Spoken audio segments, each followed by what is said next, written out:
Hello friends, তো দেখো সকাল সকাল চলে এসেছি আম কুড়াতে। আমাদের বাড়িতে দুটো আম গাছ আছে, একটা ওই পুকুরের দিকে, ওটাতে আম পড়লে পুকুরের দিকেই পড়ে। দেখি আম পাই কিনা।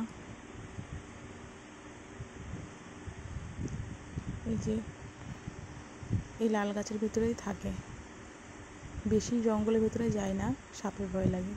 এই যে পেয়েছি একটা। এরকম বাইরের দিকে যেগুলো থাকে ওইগুলোই কুড়াই। আম কুড়াতে কার কার ভালো লাগে কমেন্ট করে জানিও। এই যে লেবু গাছ, পাতি লেবু হয়েছে দেখো কত।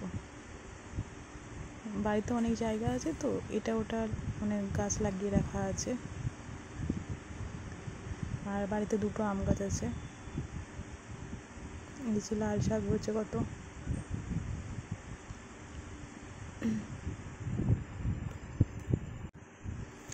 তোমরা চাইলে আমাদের বাড়ির একটা ফুল ভিডিও দেবো। এই যে আমাদের কত বড় একটা আম গাছ আছে, এইখান থেকে আমগুলো নিচে নিচে পড়ে, আর যে যখন নামতলায় থাকে সে তখন কুড়িয়ে নেয়। এই যে আমাদের বাড়ির বড় পুকুর, এদিকে পেঁপে গাছ, সুপারি গাছ, আম গাছ, কলা গাছ আছে, ওইদিকে অনেক রকম গাছ লাগানো আছে। আর মনে হয় আজকে পাবো না, এই একটাই পেলাম। এই আমটা পচা, এই আর একটা পেয়েছি। আমি কিন্তু আম খাই না, আমি পাকা কোনো ফল সেরকম খাই না, আম তো খাই না।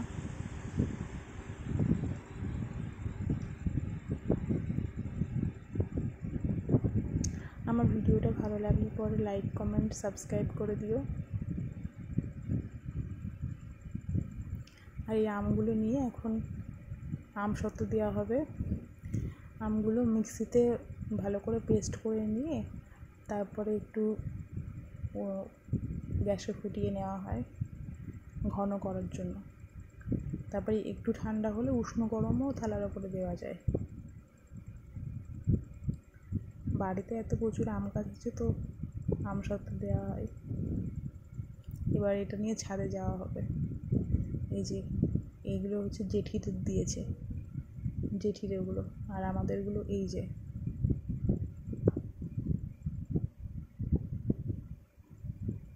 মা দেবে।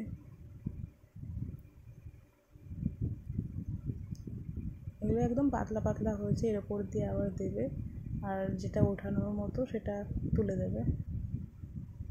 এই যে 1 2 3 4 5 6 7 8 9টা হয়েছে। এরপরে আবার দেওয়া হয়েছিল অনেক, এর মা দেখছে। এগুলো এখনো পাতলা আছে, এর ওপরে দিতে হবে।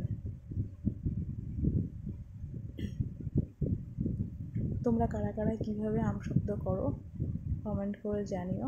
আমাদের তো এরকম করেই করে, এর মধ্যে কোনো চিনি টিনি কিছুই দেয় না, কারণ হিমসাগর আমটা খুবই মিষ্টি হয়। এই যে এদিকে বাবা ঘুরিয়ে ঘুরিয়ে দিচ্ছে। ছাদে এত গরম, মানে 5 মিনিটও দাঁড়ানো যায় না। আর গরম ভালো পড়লে তো আমসত্ত্ব ভালো তাড়াতাড়ি শুকিয়ে যায়। পিঁপড়ে ওঠে, এত মিষ্টি না। এই মা সব চেক করে করে দেখছে কোনটা তোলার মতো আর কোনটাতে গোলা দিতে হবে।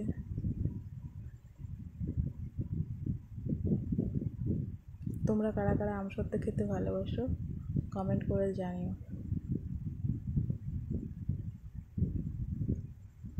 এই যে জেঠি তুলে দিয়েছে কিছু কিছু।